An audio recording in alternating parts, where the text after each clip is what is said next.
ጤና ይስጥልን ተመልካቾች እንዴት አላችሁ? የተለመደ ላይክ ሰብስክራይብ ሼር ማድረጉን ቀጥሉ። ቤተሰቦች በእርግጥም የተለያዩ ሀሳቦችን ስለምታጋሩ ላይክ ሰብስክራይብ ሼር ስለምታደርጉ ታማኝ ምርጫችሁ አድርጋችሁ በተደጋጋሚ ተመላልሳችሁ ስለምትመለከቱት ሁሉ ነገር የምታደርጉት አስተዋጽኦ በሙሉ ክሬዲብል ነው። እጅጉን አመሰግናችኋለሁ። እናንተ የምታደርጉት ሁሉ በጣም ትልቅ ዋጋ ያለው ስለሆነ ታማኝ መረጃን ለማግኘት ስለምትመጡም እንዲሁም ደግሞ አስተያየታችሁን ስለምትሰጡኝ በተለያየ መንገድ ለመደገፍ የምትሞክሩት ሁሉ እጅጉን አመሰግናችኋለሁ። ቤተሰቦች ስላችሁ በእርግጥም you are my family ተደጋጋሚ ስለማያችሁ ኮሜንቱንም ሁሉንም ነገር ስለምመለከት ነው። በእርግጥም ወዳጆች ታማኝ ኦዲየንስ ወይም ክሬዲብል ኦዲየንስ አለኝ እንዲል ያደረገኝና ከዚህ አንጻር እጅጉን አመሰግናችኋለሁ። እኔ ደግሞ ኃላፊነት የቤት ስራ እየሰጣችሁኝ ስለሆነ ትክክለኛ መረጃ የማጋራት ግዴታም ስላለብኝ በዛ መንገድ ሀሳቦችን ለማጋራት እንዲሁ ወስኛለሁ። I have to do that ደግሞ ስለዚህ እናንተም በዚህ እርግጠኛ መሆን ትችላላችሁ። ሰው የተለያዩ ሀሳቦችን አጋራችኋለሁ። ዛሬ ደግሞ እንግዲህ ከዚህ ከመካከለኛው ምስራቅ ጉዳይ ጋር በተገናኘ አሜሪካ ፖለቲካ ውስጥ ምንድን ነው የተፈጠረው ትርምስ፣ አሜሪካ ውስጥ ምንድን ነው ያለው የሚለውን ነገር መዳሰስ ያስፈልጋል። እንደምታውቁት አሜሪካ በኢራን ጉዳይ ላይ፣ አሜሪካ በእስራኤል ጉዳይ ላይ ያላት አቋም ምንድን ነው ተብሎ የሚወሰድ ከሆነ የተለያዩ ጥያቄዎችን የተለያዩ ሀሳቦችን ማንሳት ስለሚቻል ሰው እዚህ ጉዳይ ላይ በጣም ግልጽ ያሉ ነገሮች ያስፈልጋሉ። እንደምታውቁት የአሜሪካ ፖለቲካ ውስጥ በጣም ውጥንቅጥ የወጣ ጉዳይ አለ። በመካከለኛው ምስራቅ ላይ በተለይም ኢራን ትመታ የሚለው በአንድ ወገን አለ፣ ኢራን መመታት የለባትም ዲፕሎማሲ ነው የሚያስፈልገው የሚል በሌላ ወገን ሆኖ ተከፋፍሎ የተለያዩ ሰጣ ገባዎችን የምንመለከትበት አጋጣሚ ተፈጥሯል። ሰው ያ ምንድን ነው እያመጣው ያ ምንድን ነው የፈጠረው የሚል ጥያቄዎች ሊነሱ ይችላሉ። ዞሮ ዞሮ ግን በኢራን ጉዳይ ላይ በዚህ በኒውክሌር ጉዳይ ላይ ኢራን ኒውክሌር እንዲኖራት የሚፈልግ ኃይል የለም አሜሪካ ውስጥ። ኦብቪየስሊ እንደምታውቁት ሁሉም ሰው ኢራን እንዲኖራት አይፈልግም። ኢራንም ደግሞ ኒውክሌር ይኑረኝ ብላ አታውቅም። ስለዚህ አሜሪካ ውስጥ ምንድን ነው የተፈጠረው? አሜሪካ ኮንግረስ ውስጥ እንደዚህ አይነት ነገሮች አለመግባባቶች በጣም በሰፊው ይታያሉ።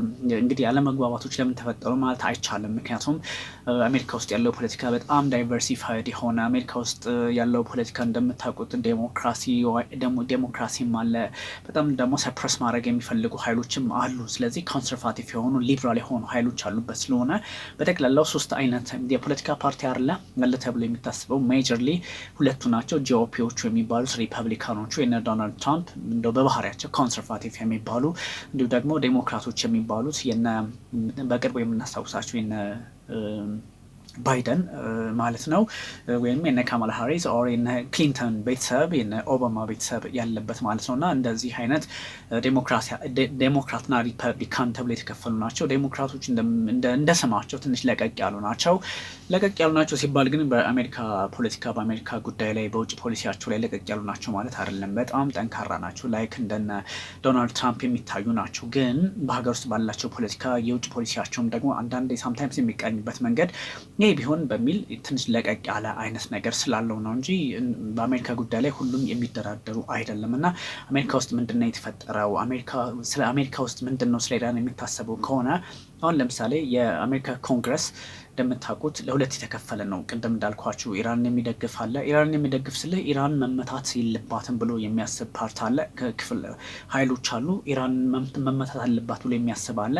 ስለዚህ መመታት የለባትም ብሎ የሚያስበው በዲፕሎማሲያዊ መንገድ ጉዳዩን መቋጨት አለብን፣ እዛ የሚሞተው የሰው ልጅ ህይወት ነው፣ ሰው ይሄን ነገር ማቆም አለብን የሚል ሀሳብ ያለው ነው። እና ኢራን መመታት አለባት ብሎ የሚያስበው ደግሞ ጠንካራ ሪፐብሊካን ይሄ ኮንሰርቫቲቭ የሚባሉት አክራሪዎቹ እስራኤል ማድረግ አለባት፣ እስራኤልን መደገፍ አለብን ብሎ የሚያስበው ነው። እና አደሆል ግን በአሜሪካ ፖለቲካ ውስጥ የተፈጠረው ነገር ምንድን ነው? እስራኤልን በአንድም በሌላ መንገድ ሁሉም ይደግፋል። ግን አንዳንዶቹ ደግሞ እስራኤል አሁኑኑ ድጋፍ ተደርጎላት ጥቃቱን አጠናክራ ትቀጥል የሚል ኃይል አለ። ሌላው ደግሞ ነው ይሄ መደረግ የለበትም፣ ዲፕሎማሲያዊ መንገድ በተጀመረው መንገድ መቋጨት አለበት ብሎ የሚያስብ አለ።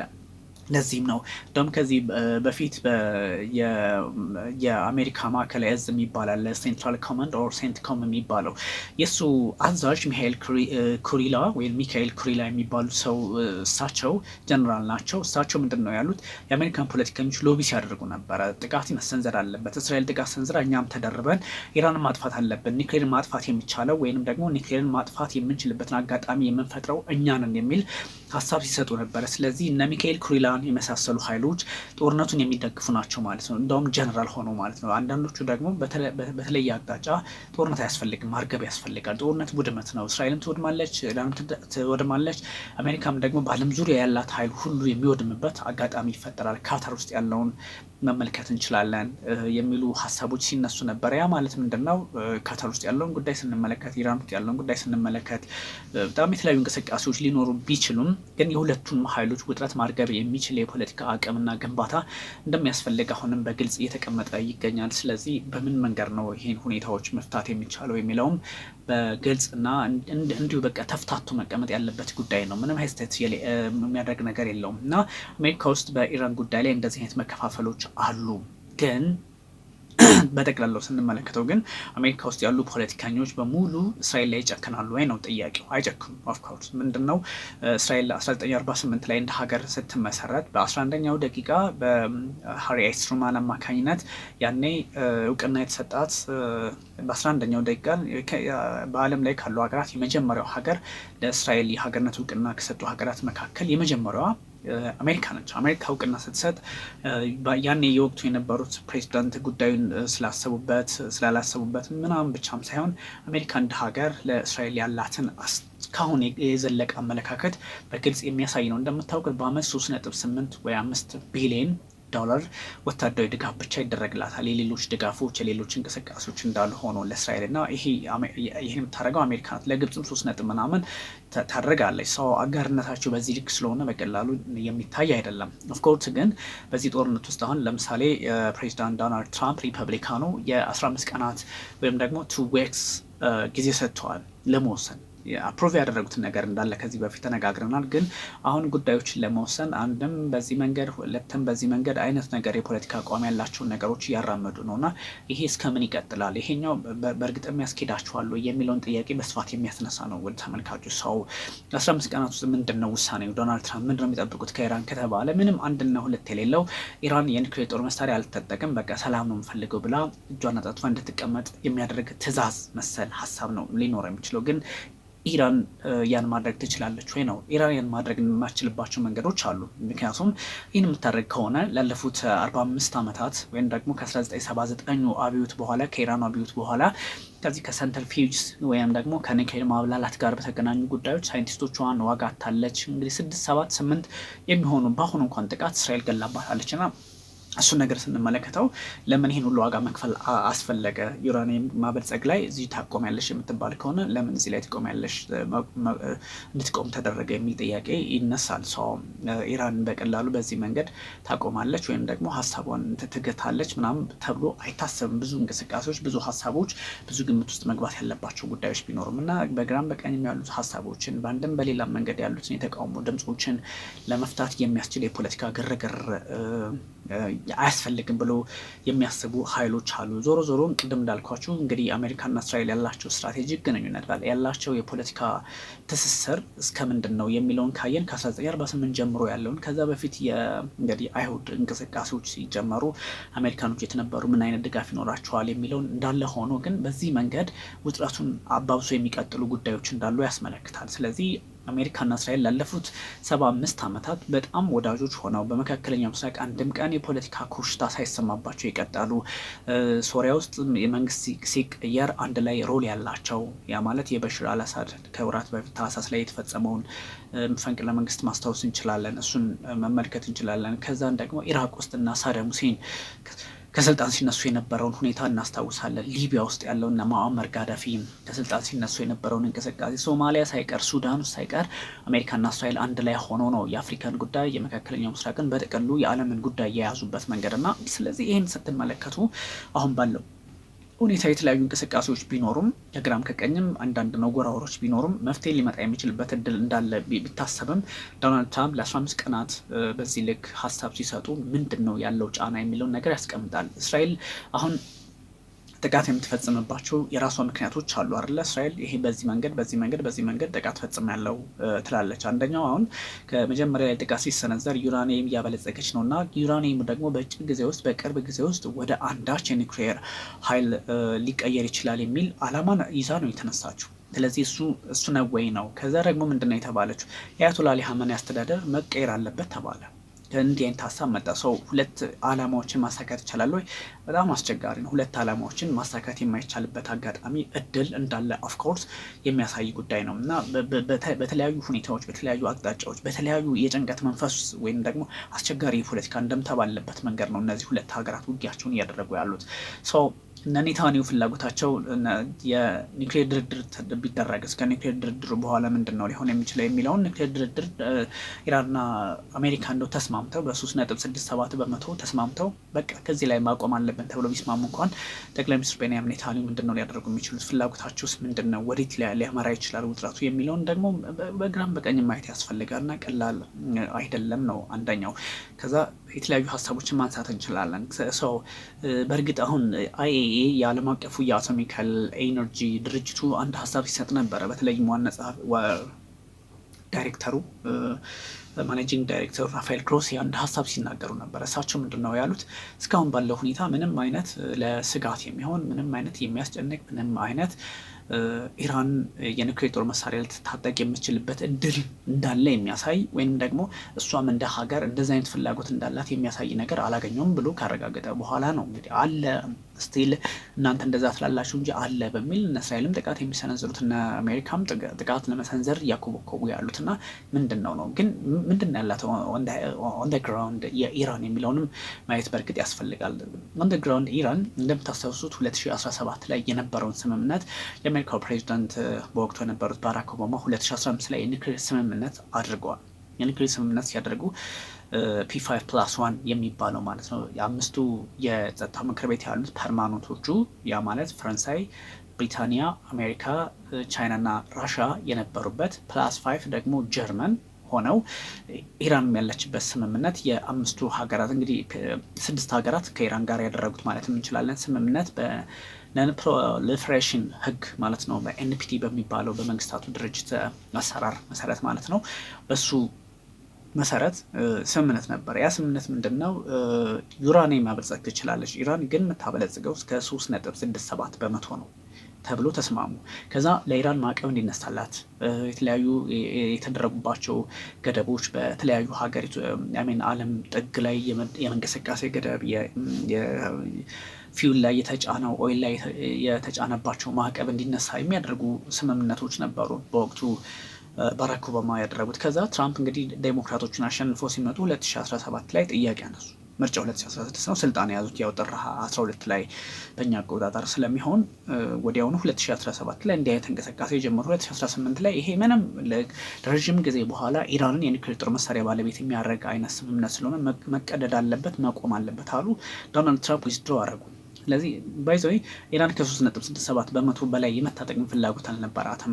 ምክንያቱም ፋትዋ የሚባል ነገር አለ በእነሱ መርህ፣ በሃይማኖታቸው፣ በአሰራራቸው፣ በባህላቸው፣ በወጋቸው ፈትዋ ማለት ኒውክሌር ጦር መሳሪያ እንዳይታጠቁ መዝጋትና ፈትዋው ይለቀቅልን የሚል ጥያቄ እየተነሳባቸው ነበር። አያቶላ አሊ ሀምኒያ ማለት ኒውክሌር እንድታጠቅ ነው ሰው ፍላጎት እንደሌላቸው ይታወቃል። ግን ለመሰረታዊ ልማት ለሁሉም ሀገር እንደሚያደርገው ለልማት እንቅስቃሴዎችን ማድረግ እንደምትፈልግ ግን ግልጽ ነበረ።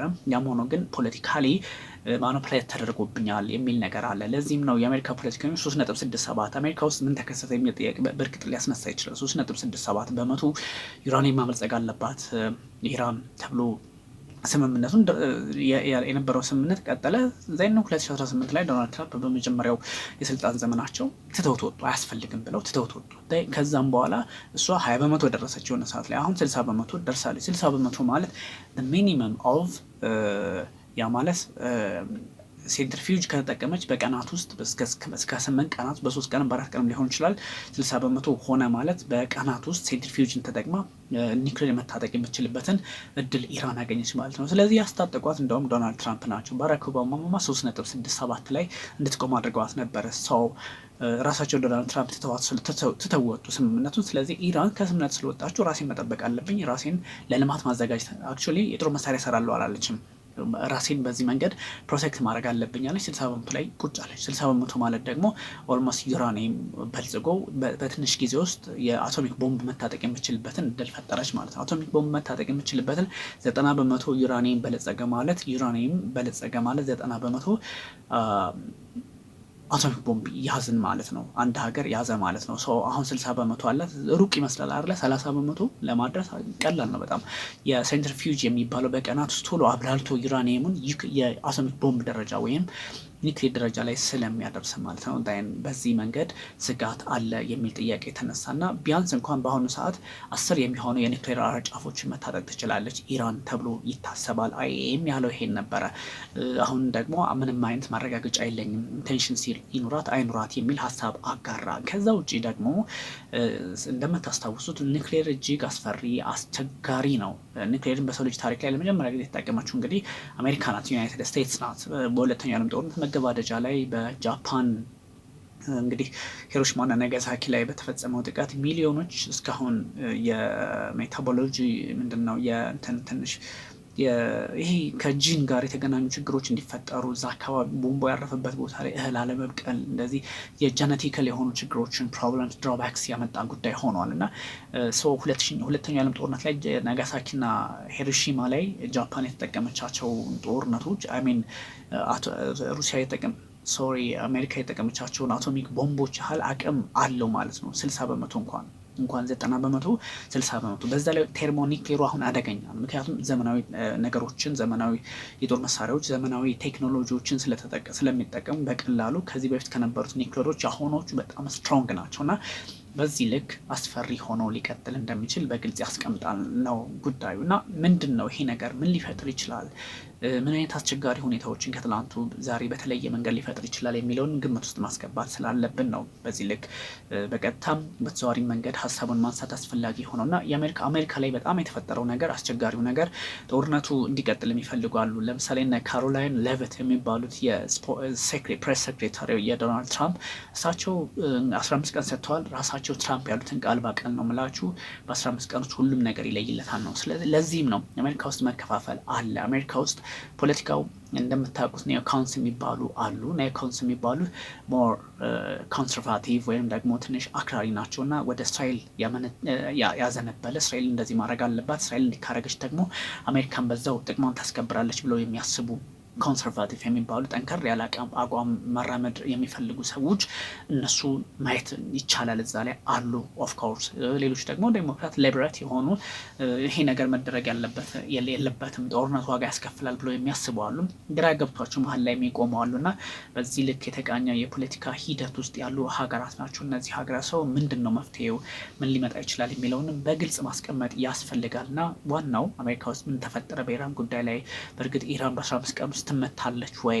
ሌላ ምንም ትርጉም የለውም። ትራምፕ በ15 ቀን ውስጥ ኢራን ትመታለች የሚል ሀሳብ ነው ያላቸው። ያ ማለት በ15 ቀን ውስጥ ወይ ትስማማለች ካልሆነ ትመታለች የሚል ትርጉም ያለው ሀሳብ ሰጥተዋል ነው። ውድ ተመልካቾች ላይክ፣ ሰብስክራይብ፣ ሼር ማድረጉን ቀጥሎ። አሁንም ጥያቄም ካላችሁ ኮሜንትም ካላችሁ ማስቀመጥ ትችላላችሁ። የተለያዩ ሀሳቦችን በጣም የተጣሩ መረጃዎችን በተደጋጋሚ እንደምላችሁ እሰጣችኋለሁ። ታንኪዩ ሶ ማች